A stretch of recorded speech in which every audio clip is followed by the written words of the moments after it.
Yes, that's right, we are back with another Skaventide video. Thank you so much for your positive feedback on the first one, and today we're looking at Grey Seer and Warlock Engineer. So without further ado, let's get painting. Okay, so I've built the models and they look absolutely fantastic. This Grey Seer model is seriously one of the best.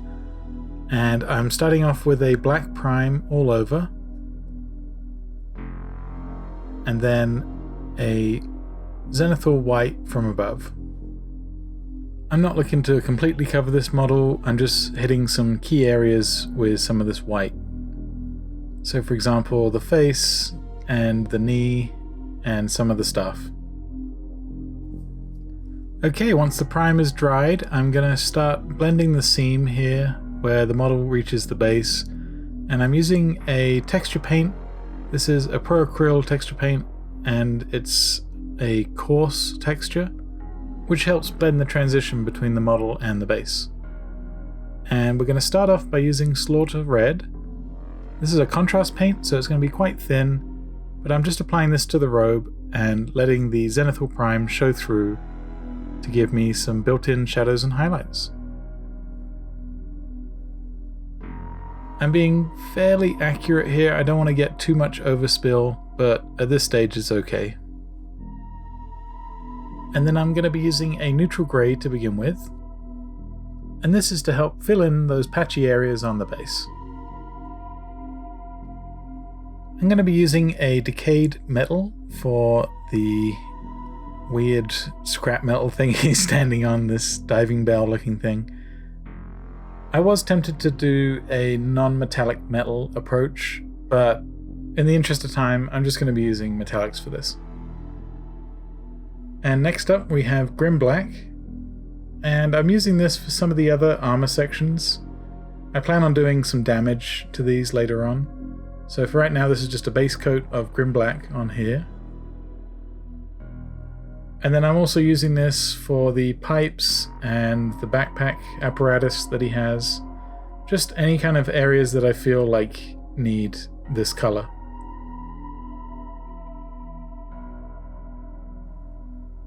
I'm using Victorian brass, and this is what I used in my previous Skaventide video. This is something that I feel like can kind of tie the army together, is this metallic color. So I'm going to be adding elements of this to each of the models. So to begin with, I'm using it for the shoulder pads here and his head crest. And then he's got kind of like a weird Phantom of the Opera face mask, so I'm using Grim Black for that as well. Next I'm using the Dark Wood speed paint, and I'm going to be using this for his fur to begin with. Again, I'm just looking to cover the model and get most of the base tones down. I do plan on doing a wash on this model, and then afterwards I'll move into the highlights. But for right now, we're just going around the model and finding those areas that I feel need to be in that color. So for example here, the handle on his warp lock. I'm using a pink for his tail, and this is just a very simple base color. I will be darkening this down later on. And then I'm also using the same color for a few features on the face, such as the ears and the nose. Next I'm using a Scrag Brown, and I'm going to be using this on his leather gloves. It is fairly similar to the metallics, but it will interact differently once we've added some washes and highlights. And then I'm also using this for the pouch and his belt.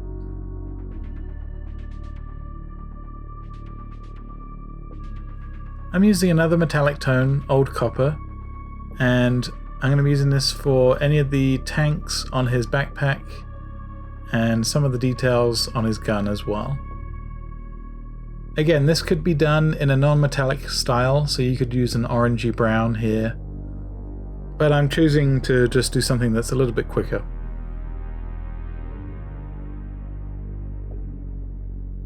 And I'm using a Thar brown here, which I'm going to be applying to any of the areas of kind of I guess, flesh.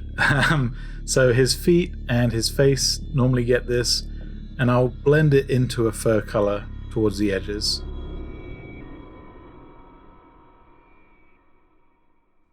There's other details like this pouch on his belt that I'm also going to use this for as well.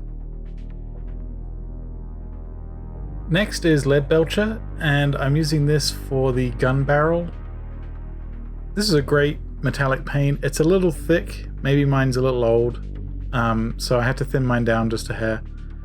But I'm using this for any of the areas that I feel need a metallic color but don't necessarily need to be a brass or a gold color.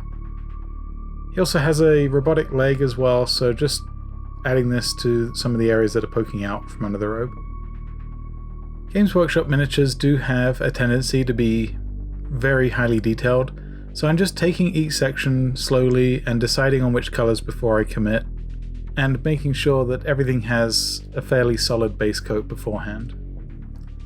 And now it's time for another metallic. This is Elven Gold, and this is just for the finishing details on the rifle. This yellowy metallic just helps break up some of these browns and copper tones. For the wash, I'm going to be using MiG Productions Brown Wash, and this is an enamel, and it's a really nice wash, but you have to use odorless spirits to thin the wash and clean your brushes as well. So I'm just applying this in a few select areas. I'm trying to avoid the robe because I like the gradient that I've got going on there, and the tail as well. But I'm applying this to all of the areas of the metal, the grim black that we've applied, and just any areas that I feel just needs a little bit of grime. This also takes a while to dry, so it's good to get this stage done fairly early.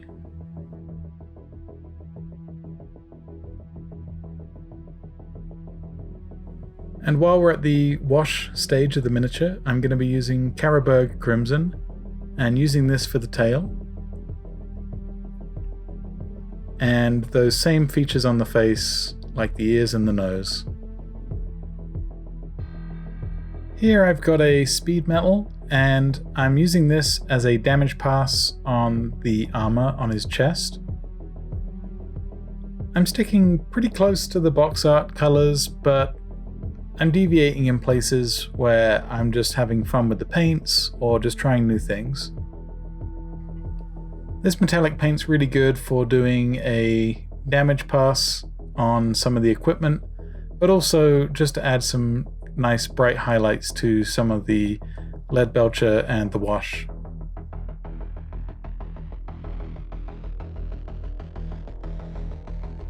Instead of highlighting up to a bright red, I decided to go fuchsia, and so this was kind of a nice pinkish color, and it retained some of that saturation but just helped brighten some of these areas of the robe.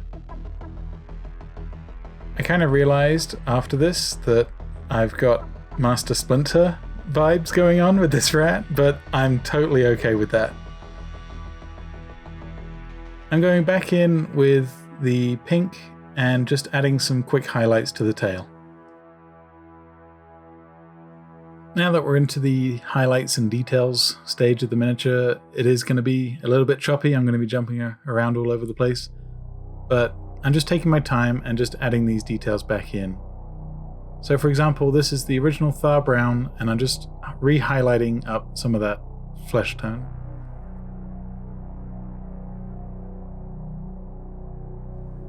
A very simple and effective way to add some detail to some of these metallics is to use this Nihilak oxide. And this is a very watery blue. You could use a bright blue and then water it down as well. And this is a nice glaze that you can apply over the metallics, and it just creates a nice realistic look to them. Here is Gravelord Grey speed paint. And the rats are really the only thing that didn't have a color on them yet, so I just threw on this speed paint as an initial color. I do plan on changing the color of these, but I'll show you a cool little hack later in the video.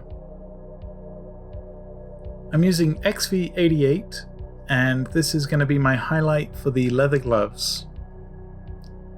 I wanted to highlight into a different color than just adding white, and so this is where this color comes in. It's a little bit more yellow, and it helps distinguish itself away from all of these brass colors. I'm going to be introducing some white to that, and this will be my highlights for the gloves. This helps add a weathered, torn look to the leather, and again highlights away from these copper tones.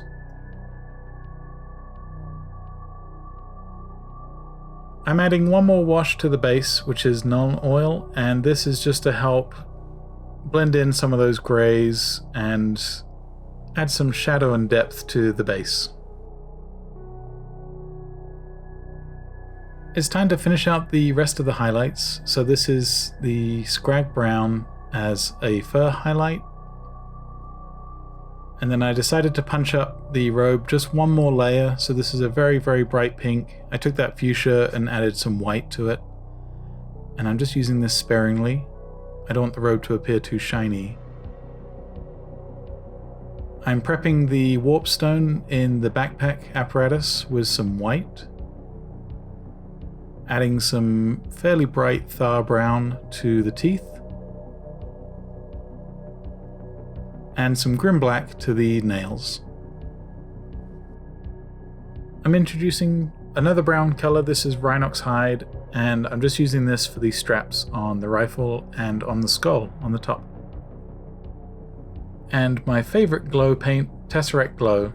This is great for the warpstone and creating a glow effect around it as well. The Spyglass is kind of this miniature's main feature, and I really wanted to call attention to it. So I'm prepping this with a base coat of white, and I'm doing the same for the lens on his helmet as well. And then next I'm using Gravelord Grey, and I'm just adding a dab of this into the middle of the lens.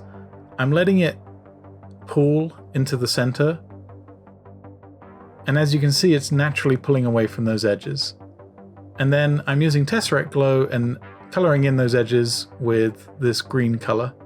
This helps create kind of a concave effect with the paints.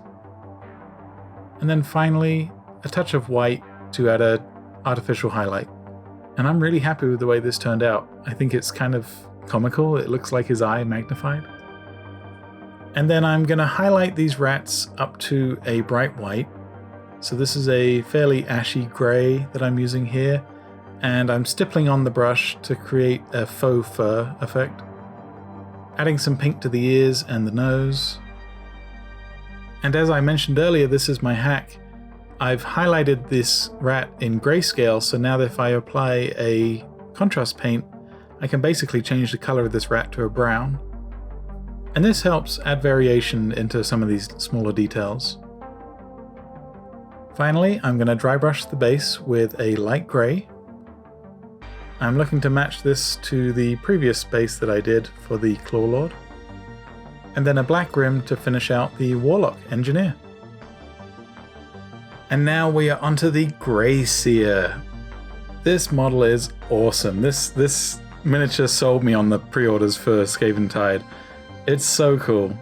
So to begin with, I'm going to be largely following the previous steps that I established, and once again sticking as close as I can to the box art, but then changing up some colors and details here and there to make them my own. So as you can see, I'm starting off with those base colors again. This is the old copper on the bell and the neutral gray on the ground. There's a warp effect that's the bell is coming out of, so I'm prepping that with a pure white. I'm using the Darkwood speed paint on the wooden part of the bell base here. I'm just letting the speed paint work its magic on the previous Zenithal underneath. And then I'm adding some small variation, which is a grim black speed paint on the metal section. I think to uniform my army together, all of my rats are probably going to have their tails painted the same way. So this is the pink base coat. And then the armor running down the middle of his outfit is going to be in grim black as well. living up to his name, this rat is going to have Runic grey robes. This is kind of a bluey grey and kind of invokes almost like a Gandalf feeling. So this is just the pure speed paint applied. This is a fairly thin speed paint, so I'm just letting it sink in and letting the zenithal poke through. You can kind of see it's having a really nice effect on that previously established prime, and it's pulling away from those edges and creating those natural highlights on the robe.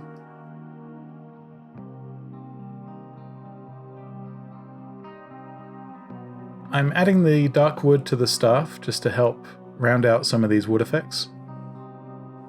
And then I decided his outfit needs a pop of colour, so this is hardened leather. I'm giving him kind of a leather shawl that hangs around his shoulders instead of making this cloth. And then I'm using Leadbelcher for his sword as a base tone. And then that Victorian brass for some of those smaller details on the sword's hilt. I'm also going to echo this motif throughout his costume as well, so this small triangle is also Victorian brass. For his horns, I'm going to be using Pallid bone, and this is just a very quick application over the top.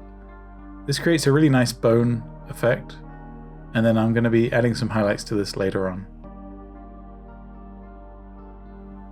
There's a crazy amount of details on this model, so once again just taking my time and going around and making sure that everything has at least a base coat on it. So the pages on those books are in Pallid bone, and then the rats themselves in that Gravelord grey again.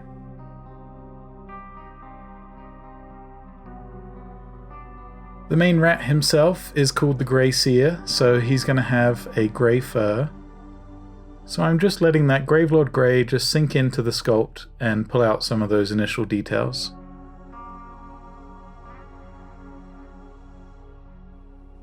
Even though we're still in the initial base coating stage, I'm going to add the Tesseract Glow to the warp effect now. And this just helps me see values and colours just to make sure I'm not oversaturating certain areas. I'm using some metallics on the staff. This is the Elven Gold, and I just want this to be the brightest point, so this is going to be a fairly bright gold here.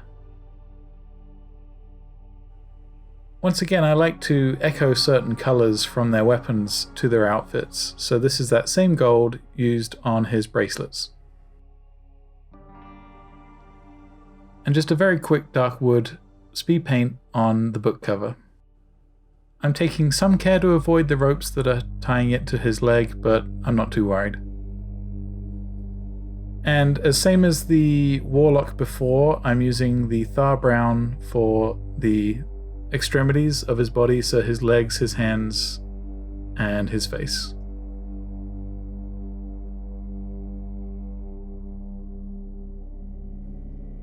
This is the Slaughter Red speed paint, and I'm just adding a quick inside of the mouth color here. The wraps around the staff are just getting a single coat of Gravelord Grey, and again I'm just going around the model making sure that I've covered up as much as I can. I could have done something like the enamel wash previously, but I wanted this wash to be just a little bit darker because he does have a few more blue tones in his paint scheme. So this is Agrex Earthshade, and I'm just applying it to some select areas. Again, I'm avoiding the robes because I like the way the contrast paint has laid onto that zenithal. So I'm using this for his face and hands, the weapons, and some of the areas on the base as well. Once again, I'm using Carroburg Crimson for the tail.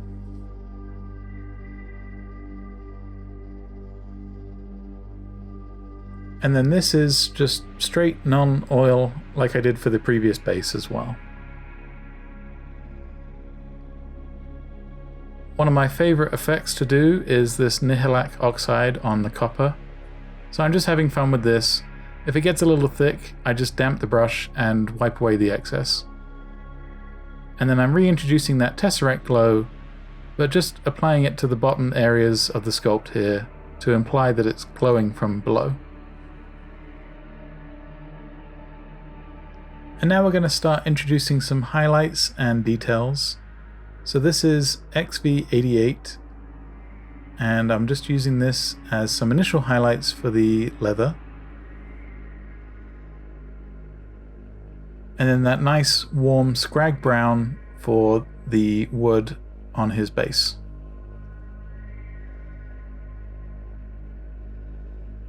I'm reintroducing the Thar brown color to the face and the hands and feet. The wash does darken a lot of these brighter colors right the way down, so it's always nice to reintroduce that same base color back in again.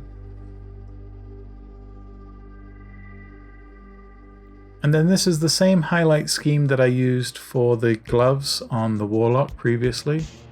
So this is the Thar brown mixed in with a little bit of white.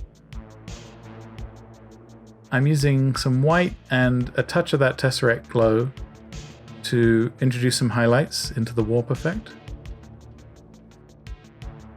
And I'm just going around on some of the areas of the face and adding in those highlights. I'm not going to fully highlight the tail, I'm just going to highlight certain sections, and this gives the impression of light and shadow on this curl.